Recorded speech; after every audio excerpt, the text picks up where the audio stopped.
Di sebalik gegap gempita kehidupan di kampus, di celah rak buku perpustakaan, di dalam dewan kuliah yang penuh harapan dan di bilik asrama yang sunyi, wujud satu pergolakan yang jarang disedari.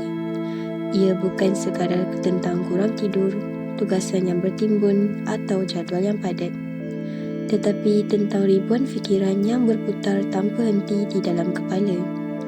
Inilah realiti yang dialami ramai mahasiswa hari ini. Overthinking. Satu konflik senyap namun memberi kesan yang mendalam.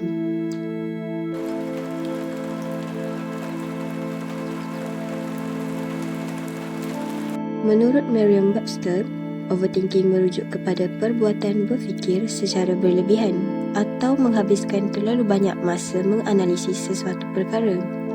Ia bermula sebagai usaha untuk mencari jawapan, namun akhirnya bertukar menjadi kitaran fikiran yang memenatkan. Chung dan rakan-rakannya menjelaskan bahawa overthinking sering muncul sebagai cubaan untuk mengawal masa depan yang tidak pasti atau kecenderungan mengulang-ulang analisis terhadap pengalaman negatif. Fikiran yang sepatutnya menjadi panduan akhirnya berubah menjadi penjara yang membelenggu emosi dan makna hidup. Namun, persoalannya, mengapa fenomena ini semakin berleluasa dalam kalangan mahasiswa? Kajian mendapati terdapat beberapa faktor utama yang saling berkait dan menguatkan antara satu sama lain. Pendidikan hari ini sering dilihat sebagai satu perlumbaan.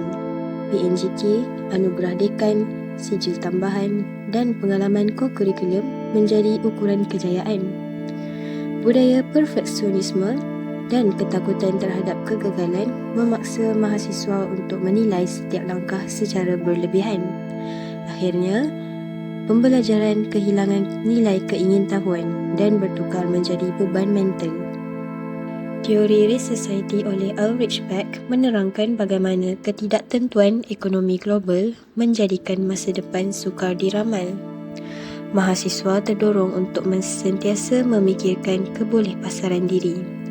Adakah resume aku cukup kuat? Adakah kemahiran aku mencukupi? Pendidikan tidak lagi sekadar pencarian ilmu, tetapi proses mengumpul modal insan. Persoalannya seperti siapa aku nanti dan adakah aku cukup baik, yang sentiasa berlegar tanpa jawapan yang menyenangkan.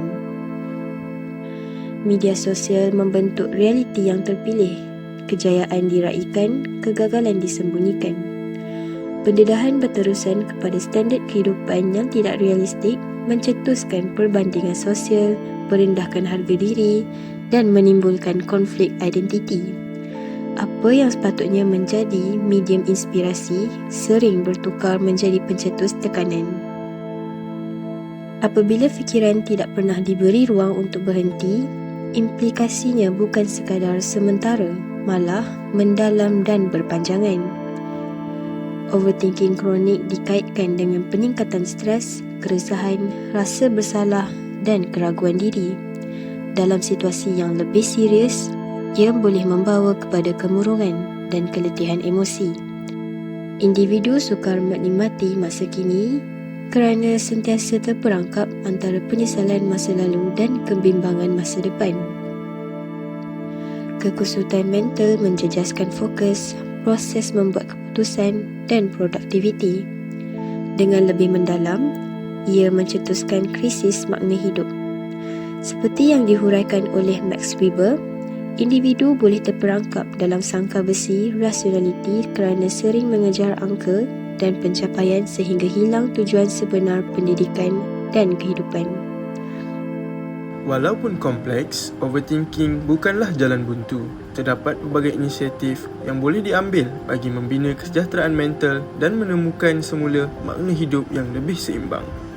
Amalan seperti journaling, latihan pernafasan dan mendapatkan sokongan kaunselor membantu individu mengenal pasti serta memahami corak emosi sendiri.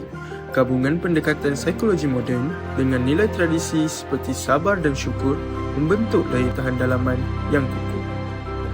Pengukuhan spiritual memberi mahasiswa satu paksi makna yang stabil.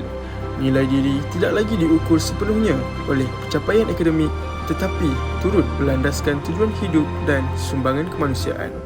Mengatasi overthinking memerlukan usaha kolektif dan bersepadu. Kepada pelajar, bangunkan kesedaran kendiri, jaga keseimbangan hidup dan berani mendapatkan bantuan apabila diperlukan. Kegagalan bukanlah perakhiran, sebaliknya sebahagian daripada proses pembelajaran. Kepada keluarga, wujudkan sokongan emosi dan komunikasi terbuka tanpa meletakkan tekanan berlebihan terhadap pencapaian akademik semata-mata. Kepada universiti, normalisasikan sokongan kesihatan mental, mempelbagaikan lagi kaedah penilaian dan wujudkan persekitaran pembelajaran yang lebih berperikemanusiaan. Dan kepada kerajaan, perkukuhkan dasar kesihatan mental dan kerjasama pendidikan serta industri bagi menjamin laluan masa depan yang lebih jelas.